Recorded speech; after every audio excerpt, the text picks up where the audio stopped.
Hello, everyone. I'm Rob Sateloff, the Executive Director of the Washington Institute for Near East Policy, and I'm delighted to welcome you to this very special event, a conversation with the Foreign Minister of the Kingdom of Saudi Arabia, Prince Faisal bin Farhan Al Saud. Before we begin, just a couple of logistical notes. First, I urge everyone to take advantage of the expertise and analysis of my colleagues at the Washington Institute on the many issues that we'll be discussing today. So please, after the event, please go to www.washingtoninstitute.org for incisive and insightful analysis on Saudi politics, energy, Gulf politics, and everything related to U.S. Middle East policy. Secondly, if you have questions that you would like to filter into our conversation today, please feel free to send them to me directly at my email address, rsatloff, R-S-A-T-L-O-F-F, at washingtoninstitute.org. And I'll do my best to bring all these questions into our conversation. With that, I'm delighted to welcome our guest, Prince Faisal. Prince Faisal is marking his first anniversary as Foreign Minister of the Kingdom of Saudi Arabia this month. Previously, he served as the Saudi ambassador to Germany, prior to which he was posted here in Washington as an advisor at the Saudi embassy. I understand, Prince Faisal, that you're here in Washington to launch the U.S.-Saudi strategic dialogue. So I'm going to turn the floor over to you for some opening remarks, after which I'm eager to have a conversation. His Excellency, Prince Faisal. Well, thank you very much, Rob, and I want to thank the Washington Institute for this opportunity. During this time of uncertainty, as the international community continues to focus on combating, controlling, and overcoming the COVID-19 pandemic, our bilateral and global partnerships are more important than ever.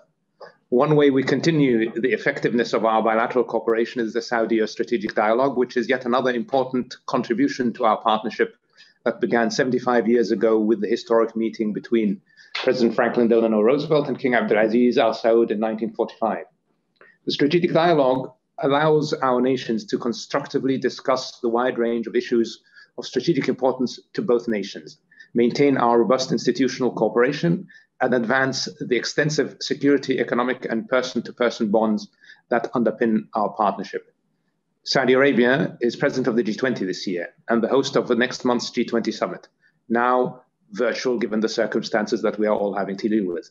Like so much of our interactions and meetings, but nonetheless a critical gathering. Since the outbreak of the pandemic, the Kingdom has kept the work of the G20 focused on addressing the global crisis. In March, King Salman chaired the first ever virtual meeting of the G20 in order to coordinate a global health and economic response to the pandemic and to make sure the resources required to pursue the development of therapeutics and vaccines were available. And during next month's G20 summit, we will keep the focus on the pandemic, not just for the health and safety of the G20 nations, but as King Salman said in March, when convening the G20 leaders, also out of responsibility to extend the helping hand to developing countries and less developed countries, so that they can build their capacities and improve their infrastructure to overcome the crisis. Progress is being made.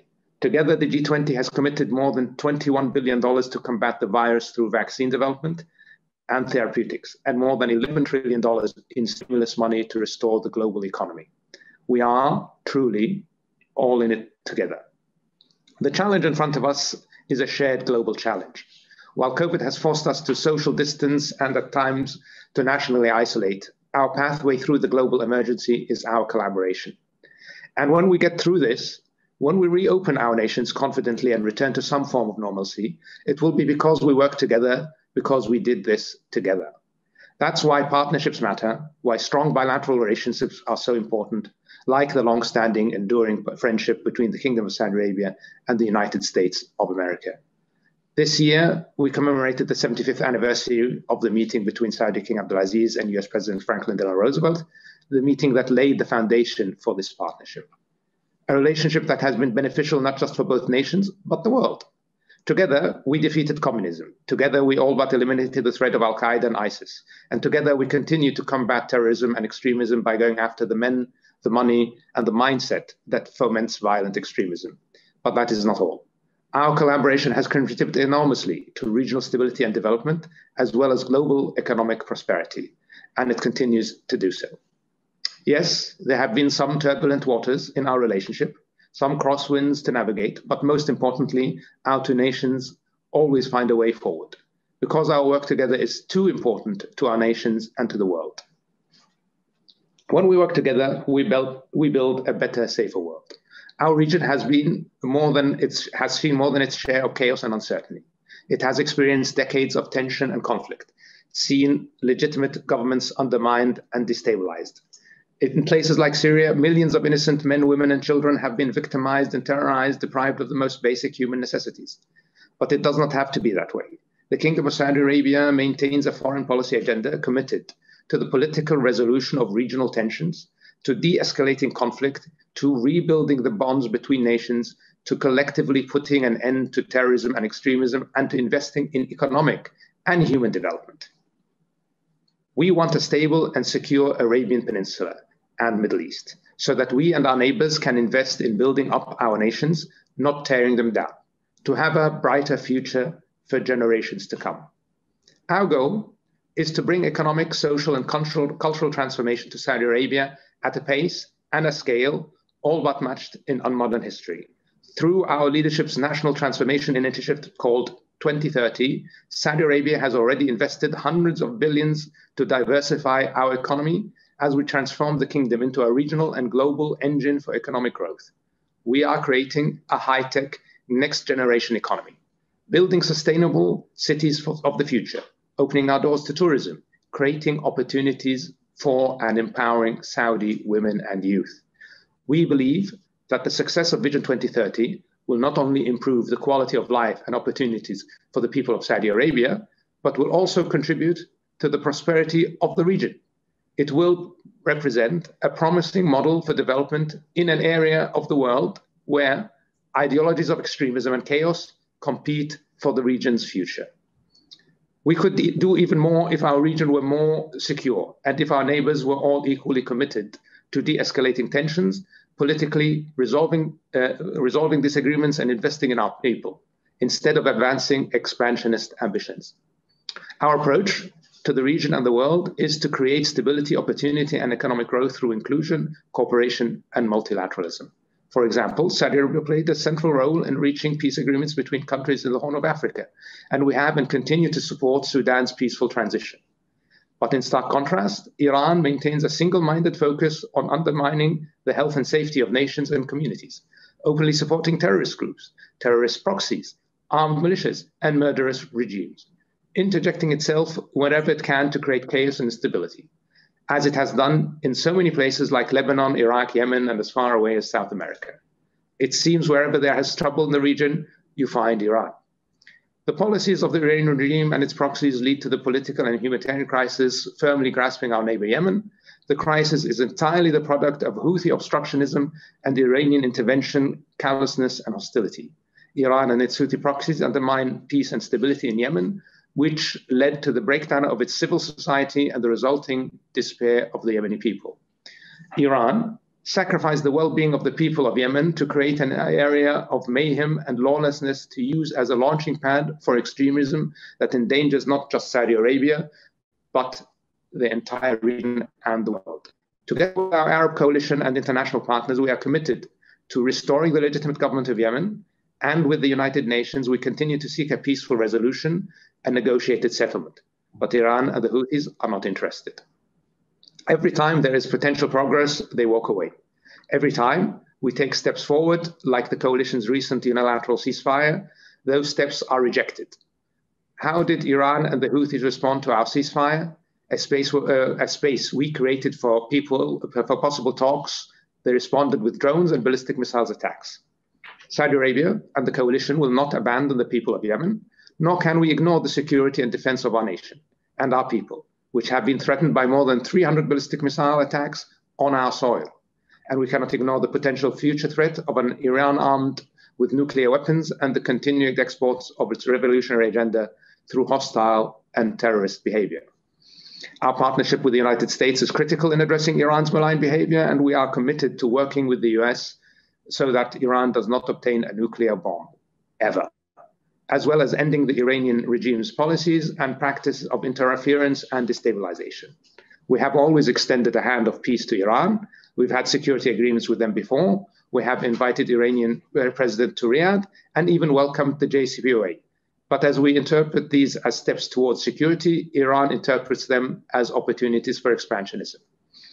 That is why we believe the continuation of maximum pressure is the only way to reach a reliable, enduring agreement, which will ensure that Iran forever abandons its nuclear weapons ambition and ceases to meddle in the affairs of other countries through destabilization and acts of terrorism. This is part of our vision for the peace and security of the region, one that includes the greatest Middle East as well. The kingdom has always been at the forefront of efforts to bring peace and security to the Middle East and to secure a just and comprehensive resolution to the Palestinian-Israeli conflict.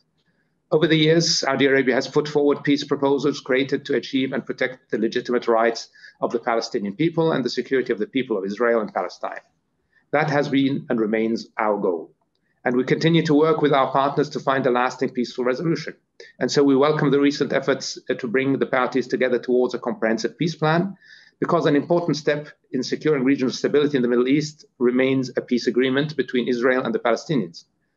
All other things will follow from that. And that is possible if we continue to talk to come together with common goal of settlement that works for all parties. But negotiation requires partners on both sides of the table. Settlement can only occur when there are partners in the process, partners willing to talk in good faith, putting some interests aside, and committed to the fundamental health and security of all parties.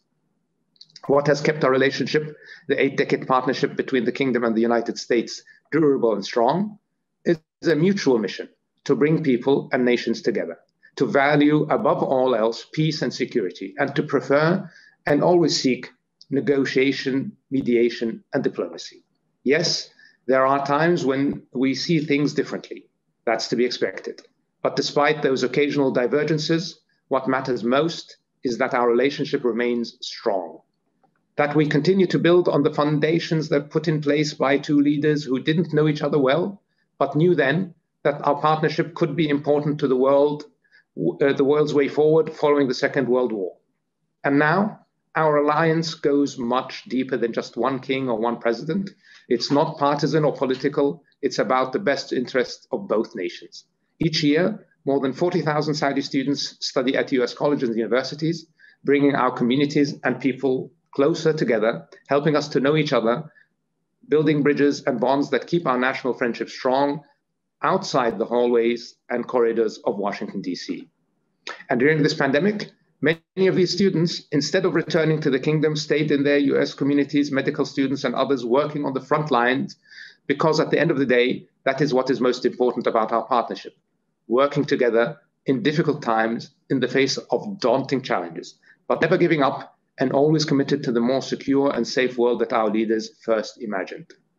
I want to thank you again for the opportunity to speak with you today, and I look forward to the rest of the conversation. Well, thank you very much. I appreciate your opening remarks. You laid the table for quite a number of issues that we can discuss in our conversation. And I've already begun to receive quite a long list of questions. Again, if you want to contact me at rsatloff@washingtoninstitute.org with your queries for the foreign minister. Let's begin, if we can, with the first regional topic that you raised in your remarks, which is the situation on the Arabian Peninsula, the situation in the war with Yemen. You said in your closing remarks, Saudi Arabia will always seek diplomacy. You say you're looking for a political solution to end the war. How do you get there now? What is your plan to end the war? Do you need the Houthis to give up their relationship with Iran to do that? And what would that look like? Or is there something else, some other major trigger that will allow this war to come to a close? I think the first step that we need is for the Houthis to sign on to a joint declaration of a ceasefire. The UN representative has been trying for the last several months very hard to convince the Houthis to join what the coalition has already announced, which is a cessation of its military activities. And if that takes place, I think that lays the groundwork for a political process. And we've always said that the Houthis have a place in the political framework of Yemen. What we need is for them to give up their weapons and to focus on building Yemen through participating in the political process rather than trying to impose their will by force. So I hope that they will take up the opportunity, that they will agree to a joint declaration of a ceasefire, that they will join a political process and engage with the government of Yemen and the other interested parties within the Yemeni framework, and we will support all efforts to reach a political resolution. And do you think this can be done while the Houthis maintain the relationship they have with Iran, or does Iran need to alter its view of what its interests are in terms of the conflict in Yemen? I think Iran wants the conflict to go on, and that's why it continues to supply the Houthis with extensive weaponry, including ballistic missile drones and other equipment that helps them target not just the forces of the government of Yemen, but also civilian targets in the Kingdom of Saudi Arabia. Our argument to the Houthis is that they need to focus on being a part of Yemen and on working towards the interest of the Yemeni people. They should not be a tool in the hands of Iran, and they should not work to the interests of Iran. Once they decide that they are focused on the best interests of Yemen and its people, I think finding a path forward will be easy. So I think you quite rightly and accurately referred to the ballistic missile attacks against Saudi civilian targets. A recent UN panel of experts report on Yemen accused all parties of indiscriminate attacks. The experts also said that Saudi-led airstrikes continue to disregard the principles of proportionality and precautions to protect citizens. Now, we're 5 years into this war. The argument that one often hears, mistakes will happen. Why are these reports of indiscriminate attacks still coming out, even from your side of the battlefield? So I haven't seen the specific report you just referenced, but I will say that we take any accusation of damage or targeting of civilian targets very, very seriously, and they are investigated. We have a process to investigate those allegations, and when we find any cause to believe they are true, we are openly willing to admit that and hold the necessary process within our internal structures to hold those accountable. So I think it's important to understand that we take this issue very, very seriously, and we are committed to minimizing any risk to civilians in the battle space. Have you found any evidence of indiscriminate, disproportionate attack? We have no intentional indiscriminate attacks by the coalition have taken place, but there are, as you referred to, errors in war. I mean, we have seen this in many conflicts, even modern conflicts in which other nations have taken part. War is a complex environment, especially in a place like Yemen. So there will be errors, and we are striving and working very hard. And I think the numbers will show that there is significant effort by the coalition to minimize damage to civilian targets. I'd like to move to a different topic. Quite a few questions on this. Now, I know you're obviously here during a political season. The Democratic candidate, former Vice President Joe Biden, issued a statement very recently on the anniversary of the killing of Jamal Khashoggi. And I just want to read a couple of sentences from this statement. Jamal Khashoggi and his loved ones deserve accountability. Under a Biden-Harris administration, we will reassess our relationship with the kingdom, end U.S. support for Saudi Arabia's war in Yemen, and make sure America does not check its values at the door to sell arms or buy oil. I'm not going to ask you to comment on the partisanship or on the one candidate or the other, but this statement does raise two questions that I do want to ask you. First, the concept of accountability. Some spokesmen for your government have said the judicial proceedings for the Khashoggi killing are over. Yet many Americans, both Republicans and Democrats, say they are still looking for accountability for the killing of Jamal Khashoggi. How will your government meet these demands for accountability? What's legitimate to demand in your view, and what's not legitimate to demand? So, I mean, you're right. I'm not going to wade into the political sphere in the US. It's not my place. But I will say that I do agree with candidate Biden, Vice President Biden. The killing of Jamal Khashoggi was an abhorrent act, a terrible crime. And we have stated that quite strongly. We have taken very active measures to hold those responsible accountable. You talk about accountability. Accountability on a state level is mainly about ensuring that things like this cannot happen again. And that's something that the leadership has clearly indicated we're committed to. We're committed to building in the safeguards and security and processes in our security services to ensure that something like this cannot happen again, that there is the necessary oversight, the necessary controls in place, that we can ensure that these kinds of things and these kinds of activities don't go on. And I think that is the responsibility, the prime responsibility of state. And that's how states can be held accountable. They must ensure that their relevant organs behave responsibly, and we are committed to doing that. So is it fair to say just on this point that in your view, the government of Saudi Arabia has projected its commitment to accountability, and it is now essentially concluded with this issue? So I will say that the Crown Prince himself has said that that there is a political responsibility in the state, and this is of course the case.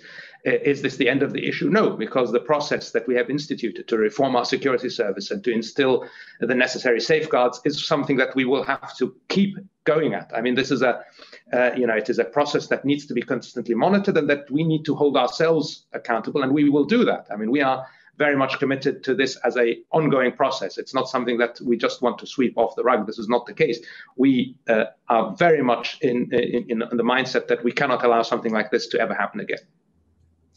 The second piece of what the Vice President said was to raise the concept of a reassessment. This term has a long diplomatic history in the United States. Many Americans, again, not solely Democrats, I think there's some of all political persuasions, have reached the conclusion that perhaps the US-Saudi relationship that has come to develop over the 75 years is untenable in its current terms. How would your government respond to the argument that it needs a reset, a reassessment? And what would be the terms, in your view, that would be appropriate for that sort of reassessment? So I'm here today and this week to be part of the strategic dialogue between the United States and the Kingdom of Saudi Arabia. And the thing that I've seen during that dialogue is that the relationship is still very relevant, very strong. The issues of joint interest and cooperation are extensive. They go far beyond the traditional aspects that we think of just counterterrorism. There are many, many more issues where we work together very closely, and we have a strong alignment both in regional policies, but also in our outlook to the global multilateral order.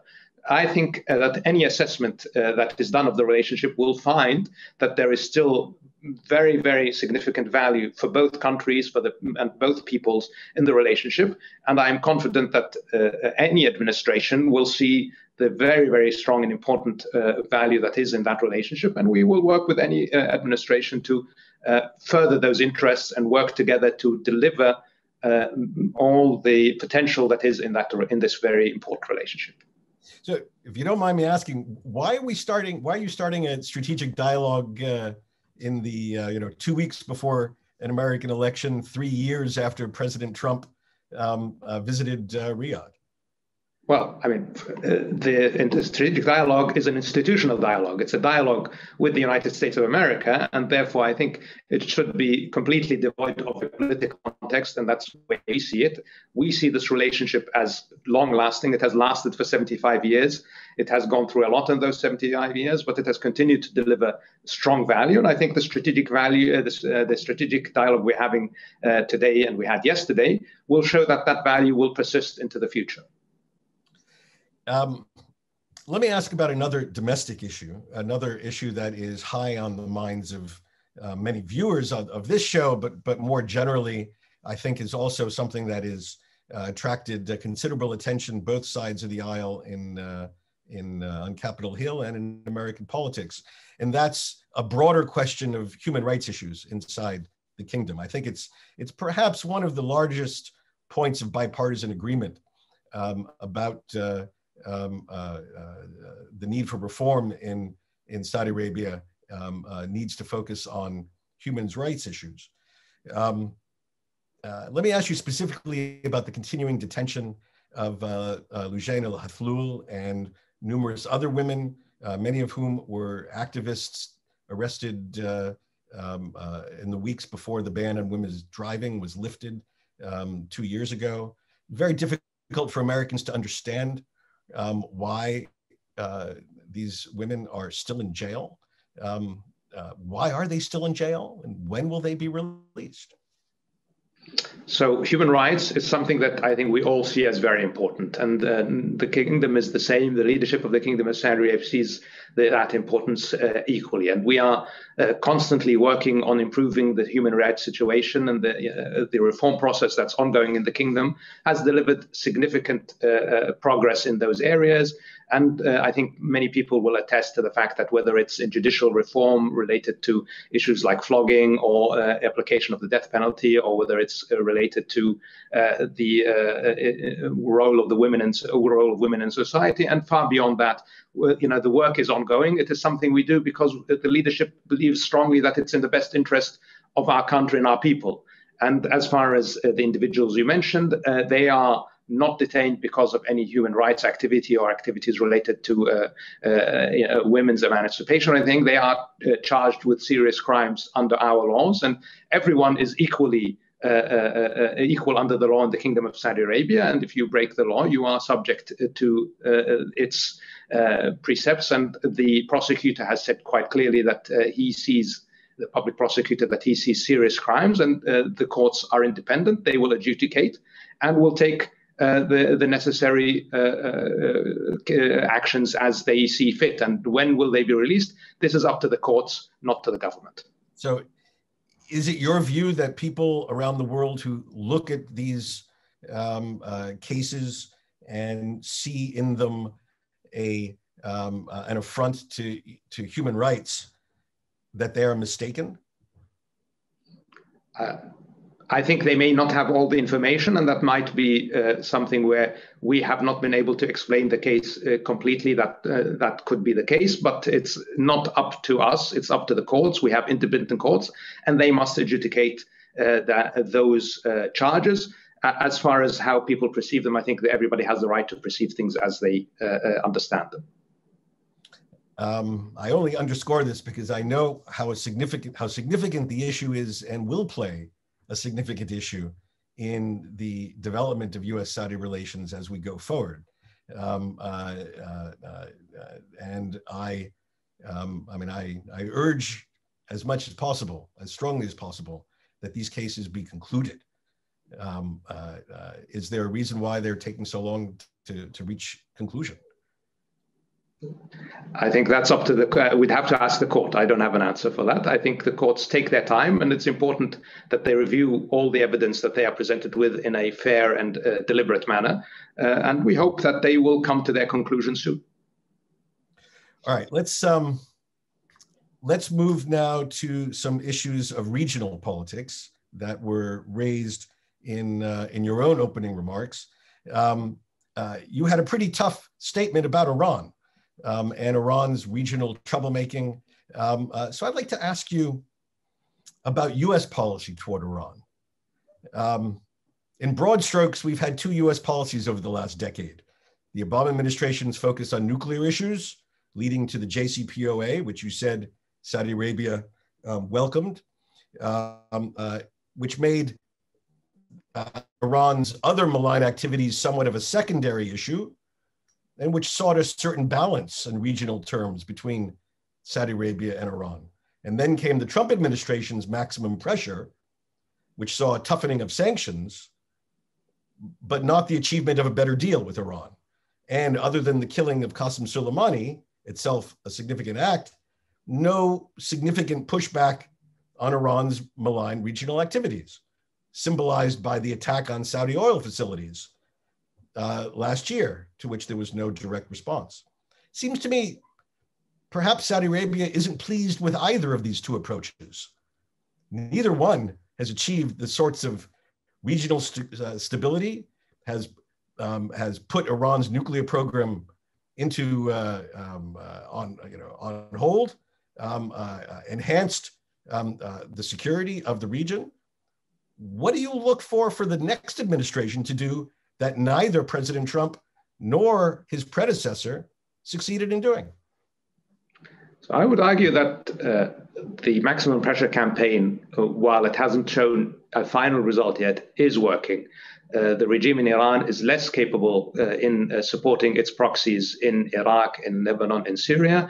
It is certainly feeling the pressure domestically. It is certainly constrained and contained more than it was in the past. The problem with the JCPOA, as I think it could be understood from your question, was it didn't address any of the malign activities, whether it's their regional ambition and their support of proxies, their undermining of state institutions, or the more direct threats of their ballistic missile program and other military programs. And our hope is that Iran will accept to sit down with the global community, led by the US. And I know this administration has been willing to sit down with Iran, and we fully support that. Our vision is something like a JCPOA++, a JCPOA that addresses the deficiencies that the original document had in non-proliferation, mainly the sunset clauses, but also addresses the issue of ballistic missiles and malign regional activities. I mean, under the JCPOA, we would have an expiration of the arms embargo this month. This is really, boggles the mind how we came to that conclusion, or we thought that was reasonable, considering everything that was going on at the time, not least the actions in Syria, the ongoing support for Hezbollah, the ongoing support for the Houthis, and the idea that Iran would be in such a short time frame getting now access to much more sophisticated weaponry, including equipment that they might use to improve the accuracy of their ballistic missiles, etc., is really dangerous. You mentioned pushback. I think with the US and others are pushing back, with our support, are pushing back very hard. But our belief is we don't want a military confrontation. So we don't want military confrontation between the US and Iran, or between us and Iran. It's Iran that occasionally lashes out militarily and seeks confrontation. We want pressure that leads to talks. And we hope that the Iranians will choose that path rather than leashing out with their military, or with their ballistic missiles, or with their proxies and other activities. I think the path for peace is open. They just need to take it. And so is it your view that that the Trump administration has set the table for an aggressive pursuit of, quote, a better deal, JCPOA++, as the administration laid out to you its strategy to achieve this plus deal?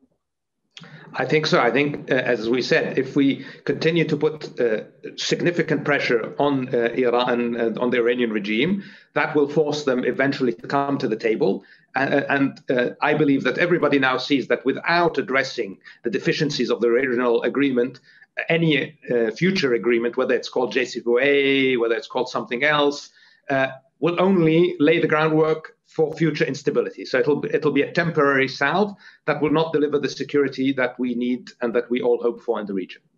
In the meantime, many observers note that the Iranians are pursuing enrichment at a pace which violates, of course, the JCPOA limits, but which brings them frighteningly close to achieving a nuclear weapons capability. Does this, how does this concern you? What do you think the answer to this is? It concerns us greatly. We are, of course, very, very worried about the Iranians' intentions. We have always been suspicious of their intentions. We supported JCPOA, but we supported it grudgingly because we were not involved in its forming or consulted about it. So we hoped that it would deliver the best, while we were very suspicious of the potential. And as I said, we had sunsets built into that we felt very strongly that eventually, once Iran was able to rebuild its economic capacity and therefore have a much more robust resilience towards future sanctions, they would potentially have headed to broke out anyway. So we think while there is a danger and a risk in the current Iranian regime's activities, that is something that we need to face and confront head on, rather than pretend that the regime, just because it signed on JCPOA, had given up on its nuclear ambitions for the long term. We think that they had just put them on the shelf for a temporary period. And just the last question on this, as an observer of Iran, do you think the amount of pressure being imposed on them is close to the point where the Iranians are going to say, enough, let's negotiate, or is this going to go on for quite some time? It appears to us that they are under significant pressure. How much they can continue to last is, of course, something, this is a hypothetical I can't make a guess at. What we hope is that they will change their focus. They should focus on delivering peace and prosperity and development for the Iranian people. If they just change that focus, I think everything else will flow from that. And otherwise, unfortunately, the only option and the only viable safeguard for the region is to keep the pressure on. I'd like to turn to another issue that you raised in your talk, and that concerned the Arab-Israeli peace process. Reading between the lines, I've spent too many years focusing on this. Reading between the lines of your remarks, you said, I believe, that all these things about progress will follow from a Palestinian-Israeli agreement, which sounded like a reaffirmation of the Arab Peace Initiative, whose basic principle is all Arab and Muslim majority states will make full peace with Israel the day after, essentially, the day after an Israeli-Palestinian peace agreement, which a model which has been, shall we say, challenged by recent events of the UAE and the Bahrain agreements to have full normal relations with Israel. Now, your government has taken some steps.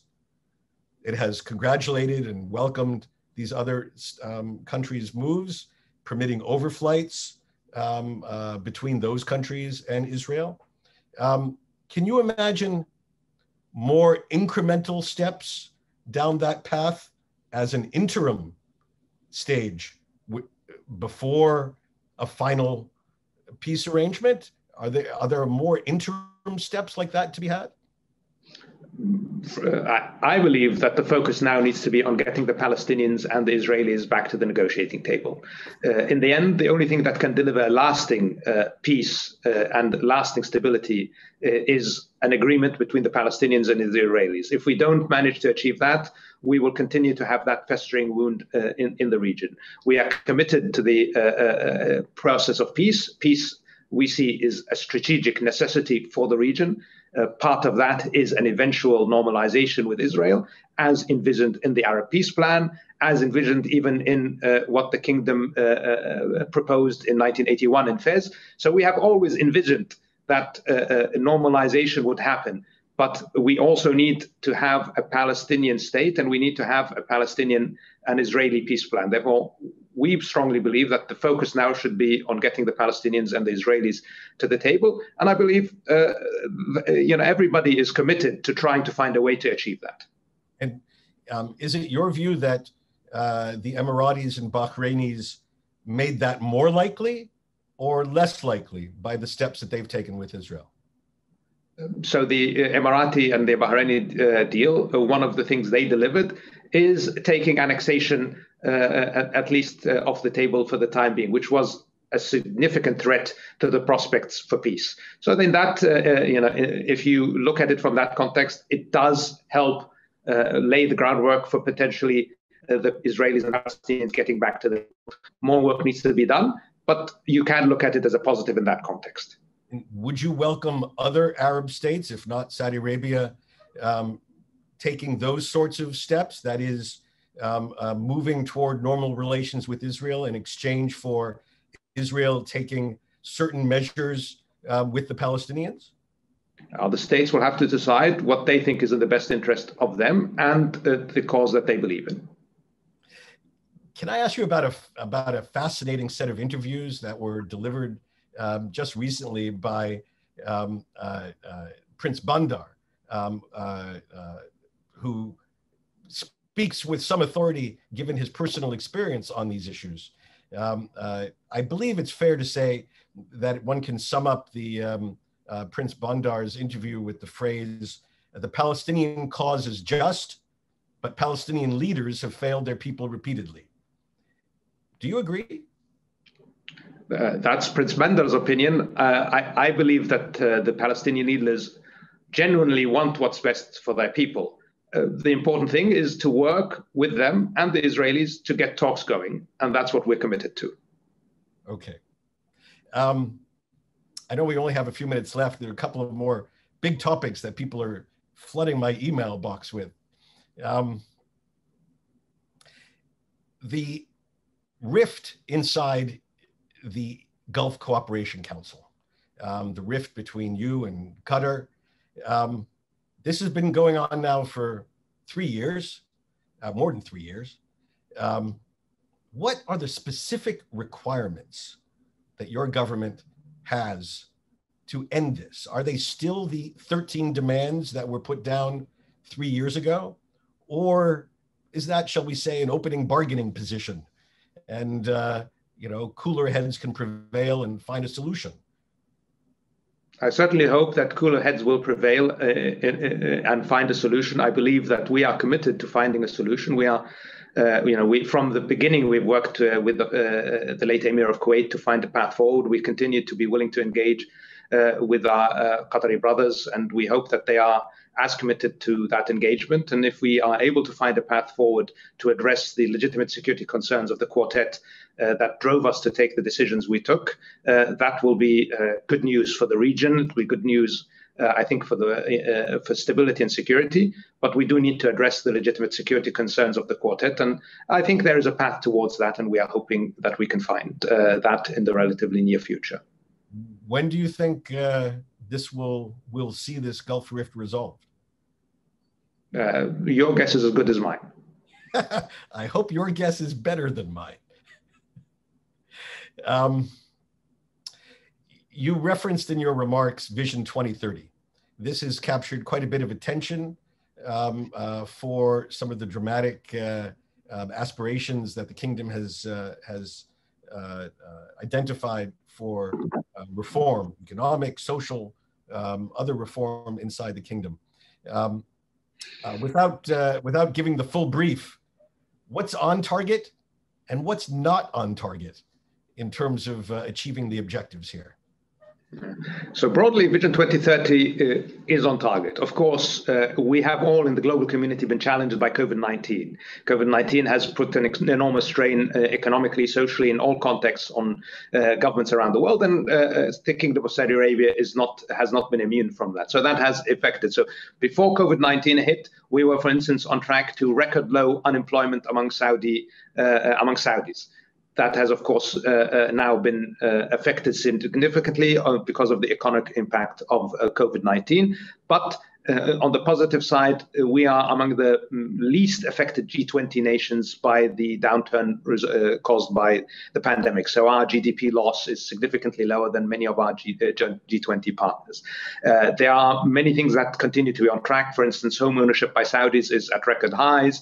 Other deliverables such as women's empowerment, women participation in the workforce are ahead of target, for instance. So you have some issues there where we are ahead of target. Quality of life issues are progressing very, very strongly. The larger mega projects, as they are called, of course, will be later to show their results, but they continue to be on target as far as their development processes. And we have been committed to insulating them as much as possible from the effects of the COVID-19 pandemic economically. Broadly, Vision 2030 is on track. It is, of course, affected by with the global economic crisis, as I said. And I think once we are over the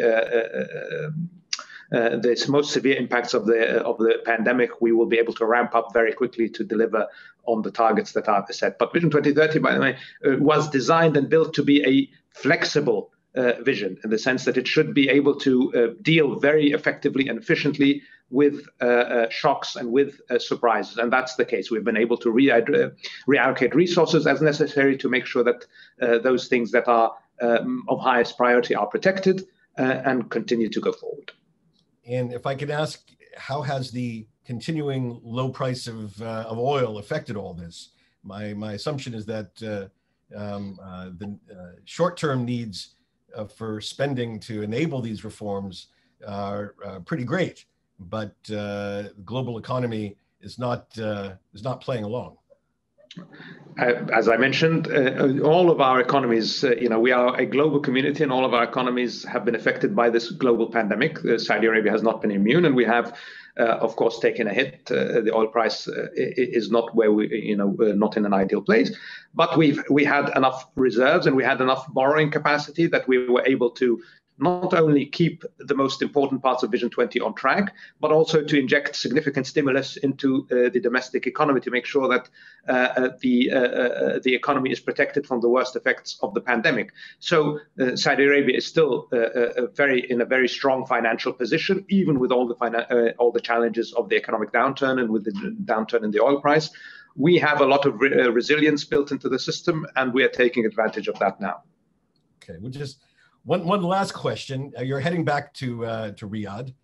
You came here at an extraordinary moment in American politics. Just between the two of us, when your superiors say, Prince Faisal, tell me, where is America today? What did you glean from your time in Washington, your time in America? What's your report? So between me, you, and 2,000 of our best friends, I will report that America is a robust democracy going through a very interesting process that bears watching, and we will watch it. And those are the words of a foreign minister. Foreign Minister, thank you very much. I appreciate you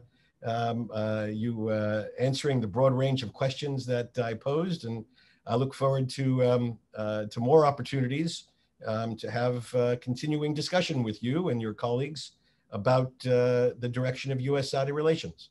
So thank you very much for being with us today at the Washington Institute. Thank you so much for the opportunity. I really enjoyed the conversation. Thank you.